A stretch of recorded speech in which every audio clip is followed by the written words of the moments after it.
ഇന്ന് നമ്മൾ OET കുറിച്ചുള്ള ഒരു ബേസിക് ആയിട്ടുള്ള കുറച്ച് ഇൻഫർമേഷൻ ഒന്ന് ഡിസ്കസ് ചെയ്യാൻ വേണ്ടിയിട്ടാണ്. അപ്പോൾ എല്ലാവർക്കും തന്നെ അറിയായിരിക്കും OET കുറിച്ച്, എന്താണ് OET, എങ്ങനെയൊക്കെയാണ് അതിൻ്റെ കാര്യങ്ങൾ വരുന്നത്. അത്യാവശ്യം എക്സാം എഴുതാൻ പ്ലാനുള്ള എല്ലാവർക്കും തന്നെ ഏകദേശം കാര്യങ്ങൾ അറിയായിരിക്കും. എന്നാലും നമുക്ക് ആദ്യമായിട്ട് തുടങ്ങുന്ന ആ ഒരു സ്ഥിതിക്ക് തന്നെ നമുക്ക് OETയുടെ ബേസിക് എന്തൊക്കെ കാര്യങ്ങളാണ് എന്നൊന്ന് ഡിസ്കസ് ചെയ്തു പോകാം. അപ്പോൾ നമ്മൾ കറക്റ്റ് OET ഒഫീഷ്യൽസിൻ്റെ സൈറ്റിലുള്ള കുറച്ച് കാര്യങ്ങൾ നിങ്ങളെ ഒന്ന് റിമൈൻഡ് ചെയ്യാൻ കൂടിയാണ്. അപ്പോൾ നമുക്ക് തുടങ്ങാം.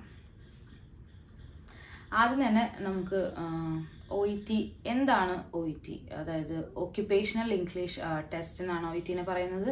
ലോകത്തിൽ നമുക്കറിയാം ഇംഗ്ലീഷ് സ്പീക്കിംഗ് കൺട്രീസ്, അവിടെ സ്റ്റുഡൻറ്റ് വിസ അല്ലെങ്കിൽ വർക്ക് പെർമിറ്റ് അങ്ങനെയുള്ള കാര്യങ്ങൾക്കൊക്കെ പോകണമെങ്കിൽ ലാംഗ്വേജ് വളരെ ഇമ്പോർട്ടൻ്റ് ആയിട്ടുള്ളൊരു കാര്യമാണ്.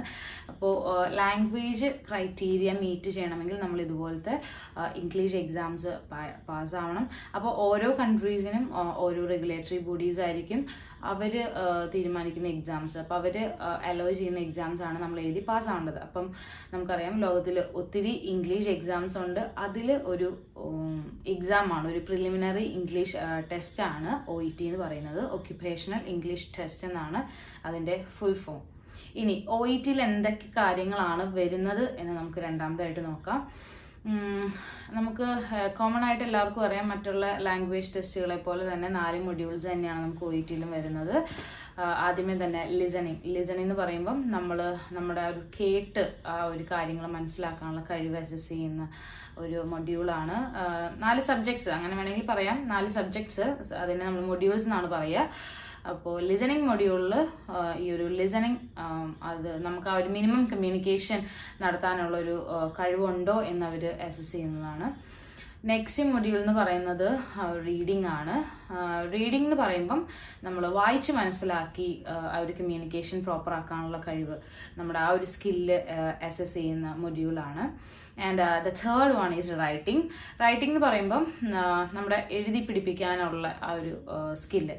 അപ്പോൾ അവർ ഉദ്ദേശിക്കുന്ന ആ ഒരു രീതി, ആ ഒരു ക്രൈറ്റീരിയ മെറ്റ് ചെയ്യുന്ന രീതിയിൽ നമുക്ക് ആ ഒരു ത്രൂ വെർബലി അല്ലാതെ നോട്ട്സൊക്കെ ആയിട്ട് ഇൻഫർമേഷൻസ് പാസ് ചെയ്യാനാണെങ്കിലും ഒരു കംപ്ലീറ്റ് ആയിട്ടുള്ളൊരു കംപ്ലീറ്റ് അണ്ടർസ്റ്റാൻഡിങ്ങിലുള്ളൊരു കമ്മ്യൂണിക്കേഷൻ ആ ഒരു സ്കില്ല് ഉണ്ടോ എന്ന് അറിയാനായിട്ട് അസസ് ചെയ്യുന്ന ഒരു മൊഡ്യൂളാണ് റൈറ്റിംഗ്.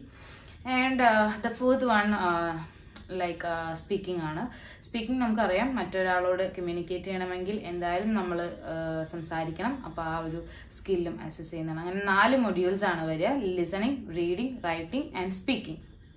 ഇനി നമുക്ക് ഇതിൽ ഓരോന്നിനെ കുറിച്ചും നമ്മൾ ഓരോരോ വീഡിയോസ് അപ്ലോഡ് ചെയ്യുന്നതാണ്. എന്തൊക്കെ കാര്യങ്ങൾ ശ്രദ്ധിക്കാനുണ്ട്, നിങ്ങൾ എന്തൊക്കെ കാര്യങ്ങൾ നമ്മൾ പ്രിപ്പറേഷൻ ചെയ്യാനുണ്ട്, അതുപോലെ എങ്ങനെ വേണം പ്രാക്ടീസ് ചെയ്യാനായിട്ട്, ഓരോ മൊഡ്യൂൾസും തമ്മിലുള്ള ഡിഫറൻസ് എന്താണ്, ഓരോ മൊഡ്യൂൾസിനും ഡിഫറെൻറ്റ് ടിപ്സ് ആൻഡ് ടെക്നിക്സ് ആണ്. അപ്പോൾ അതെന്തൊക്കെയാണെന്ന് നമ്മൾ ഓരോ പോർഷൻ ലൈവ് സെഷൻസ് ആയിട്ടും അതുപോലെ ക്ലാസ്സസ് ഒക്കെ ആയിട്ടും നമ്മൾ ഇൻട്രൊഡ്യൂസ് ചെയ്യുന്നതായിരിക്കും നിങ്ങളുടെ മുമ്പിലോട്ട്. ഇനി നമുക്ക് അടുത്തത് അവരുടെ വെബ്സൈറ്റിലുള്ള കുറച്ച് കാര്യങ്ങൾ നമുക്കൊന്ന് പോയിന്റ് ഔട്ട് ചെയ്യാം. ഈ ഒരു OET എങ്ങനെയാണ് ഒരു ബാക്കിയുള്ള ഇംഗ്ലീഷ് ടെസ്റ്റുകളായിട്ട് ഡിഫറെൻ്റ് ആയിട്ടുള്ളതെന്നാണ് നമ്മൾ നോക്കുന്നത്. അതായത് അതൊരു റിയൽ ടൈം സെനാരിയോ ഡീൽ ചെയ്യുന്ന ഒരു എക്സാമാണ് OET എന്ന് പറയുന്നത്. അപ്പോൾ നമുക്കറിയാം ഹെൽത്ത് കെയർ പ്രൊഫഷണൽസിന്, പ്രത്യേകിച്ച് നഴ്സസ് ആണ് ഏറ്റവും കൂടുതൽ OET അപ്പിയർ ചെയ്യുന്നവർ. നമുക്കറിയാം 12 പ്രൊഫഷൻസിനുള്ള OET ഉണ്ട്. അപ്പോൾ പല കൺട്രീസിലും OET അക്സെപ്റ്റബിൾ ആണ്. ഇപ്പോൾ പുതിയ കൺട്രീസിൻ്റെ റെഗുലേറ്ററി ബോഡീസൊക്കെ ആയിട്ട് അവർ സംസാരിച്ച് അതും പതിയെ OET അക്സെപ്റ്റബിൾ ആക്കാനുള്ള കാര്യങ്ങൾ അവരുടെ ആ ഒരു ടീം ചെയ്യുന്നുണ്ട് ഇതിൻ്റെ ഇടയ്ക്ക് കൂടെ. അപ്പോൾ നമുക്കറിയാം എങ്ങനെയാണ് ഇത് മറ്റുള്ള ഒരു എക്സാമായിട്ട് ഡിഫറെൻ്റ് ആയിട്ടുള്ളത്. കാരണം ഹെൽത്ത് പ്രൊഫഷണൽസിന് മാത്രമുള്ള ഒരു എക്സാമാണ് ഒക്യുപ്പേഷണൽ ഇംഗ്ലീഷ് ടെസ്റ്റ് എന്ന് പറഞ്ഞിട്ടുണ്ടെങ്കിൽ, അത് മറ്റുള്ള എക്സാംസ് ആയിട്ട് ഡിഫറെൻ്റ് ആവുന്നത് തന്നെ അതിൻ്റെ ആ ഒരു റിയൽ ടൈം സെനാരിയോ നമ്മൾ നോക്കുന്നതാണ്. ഇപ്പം ലിസണിങ് ആണെങ്കിൽ നമ്മളൊരു പേഷ്യൻ്റ് ഡോക്ടർ അല്ലെങ്കിൽ പേഷ്യൻ്റ് നേഴ്സ് ആ ഒരു കമ്മ്യൂണിക്കേഷൻ ആ ഒരു റെക്കോർഡിങ് നമ്മൾക്ക് തന്നിട്ട് നമ്മൾ അത് വെച്ചിട്ടാണ് അവരെ അസസ് ചെയ്യുക. അതുപോലെ റൈറ്റിംഗ് ആണെങ്കിൽ കംപ്ലീറ്റ്ലി മെഡിക്കലി റിലേറ്റഡ് ആയിട്ടുള്ള ജേർണൽസിൽ നിന്നൊക്കെയുള്ള കാര്യങ്ങളായിരിക്കും നമുക്ക് തരിക. അപ്പോൾ മെഡിക്കലി റിലേറ്റഡ് ആയിരിക്കും ടോപ്പിക്സ്. ആൻഡ് റൈറ്റിംഗ് പ്യുവർലി നമ്മൾ ഒരു ലെറ്റർ എഴുതുക. മേ ബി ഒത്തിരി ടൈപ്പ് ഓഫ് ലെറ്റേഴ്സ് ഉണ്ട്, അതൊക്കെ നമുക്ക് പിന്നീട് ഓരോ ക്ലാസ്സുകളിലായിട്ട് ഡിസ്കസ് ചെയ്യാം. അപ്പോൾ ലെറ്ററുകൾ പേഷ്യൻ്റ് കേസ് നോട്ട്സ് തന്നിട്ടുണ്ടാകും, അത് വെച്ചിട്ട് നമ്മളൊരു ലെറ്റർ ഫോം ചെയ്യുക. ദെൻ സ്പീക്കിംഗ് ആണെങ്കിലും ഒരു റിയൽ ടൈം, പിന്നെ ഞാൻ എടുത്ത് പറയുന്നത് അതുകൊണ്ടാണ്, ഒരു ഫേസ് ടു ഫേസ് ഇൻറ്ററാക്ഷൻ ആണ് വരിക. അതായത് നമ്മുടെ മുമ്പിലിരിക്കുന്ന എക്സാമിനർ ഒരു പേഷ്യൻ്റാണ്, നമ്മൾ എങ്ങനെയാണ് ആ ഒരു പേഷ്യൻറ്റിനെ ഡീൽ ചെയ്യുക, എങ്ങനെയാണ് ആ പേഷ്യനോട് പ്രോപ്പറായിട്ട് കമ്മ്യൂണിക്കേറ്റ് ചെയ്യുക, ആ ഒരു പേഷ്യൻ്റ് ഒരു റാപ്പോർട്ട് ക്രിയേറ്റ് ചെയ്യുക. അപ്പം ഇങ്ങനെയുള്ള കാര്യങ്ങളൊക്കെ അസസ് ചെയ്യുന്നതാണ് സ്പീക്കിംഗ്. ഇപ്പോൾ കംപ്ലീറ്റ്ലി മെഡിക്കലി റിലേറ്റഡ് ആണ്.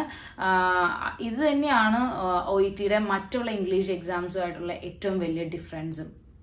ഇനി നമുക്ക് എങ്ങനെയാണ് ഏതൊക്കെ കൺട്രീസാണ് അക്സെപ്റ്റബിൾ ആയിട്ടുള്ളതെന്ന് നമുക്ക് നോക്കാം.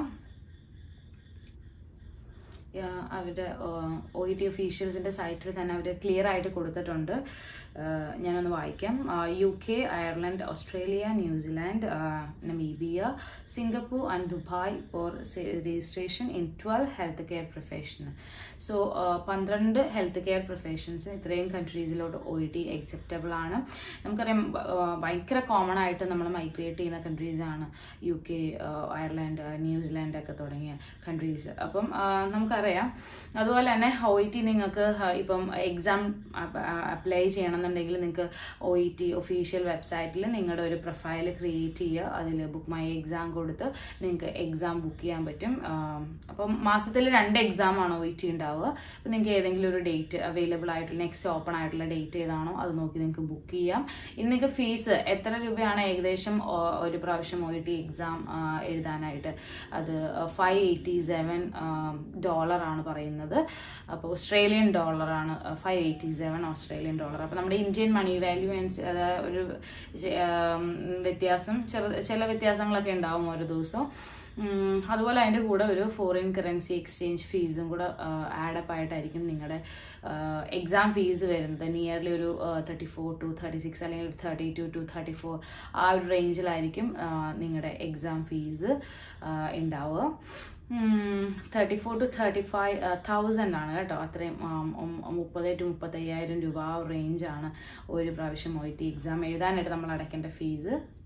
ഇനി നിങ്ങൾക്ക് ഇത് എങ്ങനെ അടയ്ക്കാമെന്ന് വെച്ചിട്ടുണ്ടെങ്കിൽ നിങ്ങൾക്കിത് credit card, international credit cards use ചെയ്തിട്ടാണ് നമ്മൾ എക്സാം ഈ ഒരു പേയ്മെൻറ്റ് ചെയ്യുന്നതൊക്കെ.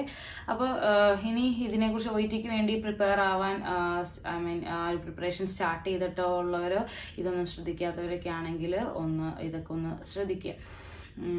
പിന്നെ ഇത്രയാണ് OETയുടെ ആ ഒരു ഓവറോൾ ഐഡിയ. നമ്മളിനി പിന്നീട് അങ്ങോട്ടുള്ള ക്ലാസ്സുകളിൽ ഓരോ ടോപ്പിക്കും നല്ല ഡീറ്റെയിൽഡ് ആയിട്ട് ഡീൽ ചെയ്യുന്നതാണ്. So thanks for watching. Thank you.